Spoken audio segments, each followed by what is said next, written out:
وہ پوری نماز میں سبحان اللہ، الحمدللہ وغیرہ پڑھتا رہے تو فرض ادا ہو جائے گا، لیکن نماز مسلسل سیکھتا رہے، اگر نماز سیکھنے میں کوتاہی کرے گا تو بہت گنہگار ہوگا۔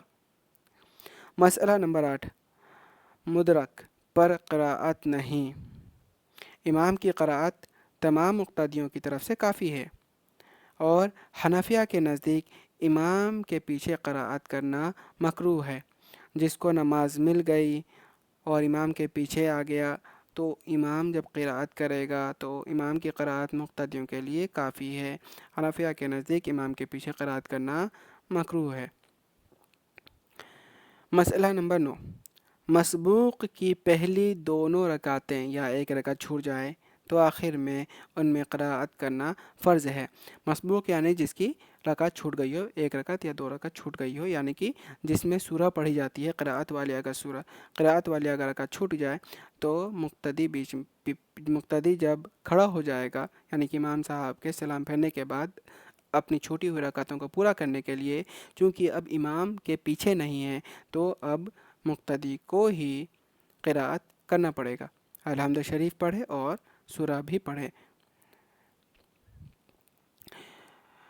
خلاصہ یہ ہے کہ امام کے ہوتے ہوئے مقتدی کو قراءت نہیں کرنی چاہیے، البتہ مسبوق کا چونکہ ان رہ جانے والی رکعتوں میں کوئی امام نہیں ہوتا، اس لیے اسے قراءت کرنی چاہیے۔ مسئلہ نمبر 10، امام پر فجر کی دونوں رکعتوں میں اور مغرب و عشاء کی پہلی دو رکعتوں میں چاہے قضا ہو یا ادا، اور جمعہ، عیدین اور تراویح کی نماز اور رمضان کے وتر میں بلند آواز سے قراءت کرنا واجب ہے۔ اب یہاں پر امام پر بتایا گیا ہے کہ امام کو کہاں کہاں قراءت کرنا زور سے بلند آواز سے واجب ہے۔ فجر کی دونوں رکعتوں میں، مغرب اور عشاء کی پہلی دو رکعتوں میں، چاہے وہ قضا ہو یا ادا ہو، جمعہ کی نماز میں، عیدین کی نماز میں، تراویح کی نماز میں، تو ان سب میں بلند آواز سے پڑھنا واجب ہے۔ مسئلہ نمبر 11، منفرد کو فجر کی دونوں رکعتوں میں اور مغرب و عشاء کی پہلی دو رکعتوں میں اختیار ہے، چاہے بلند آواز سے قراءت کرے یا آہستہ آواز سے۔ بلند آواز کی فقہائے کرام رحمہم اللہ تعالی نے یہ حد لکھی ہے کہ کوئی دوسرا شخص سن سکے، اور آہستہ آواز کی یہ حد لکھی ہے کہ خود سن سکے، دوسرا نہ سن سکے۔ دوسرا قول یہ ہے کہ آہستہ آواز کی کم سے کم حد یہ ہے کہ الفاظ اور حروف صحیح ادا ہو، آواز سنیں یا نہ سنیں۔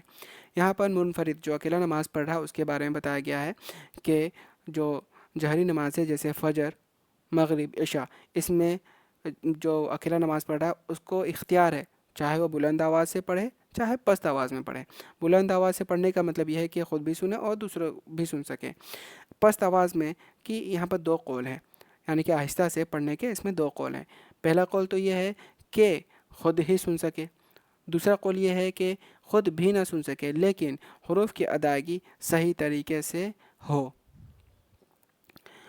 مسئلہ نمبر 12، امام اور منفرد پر ظہر و عصر کی تمام رکعتوں میں اور مغرب و عشاء کی آخری رکعتوں میں آہستہ آواز سے قراءت کرنا واجب ہے۔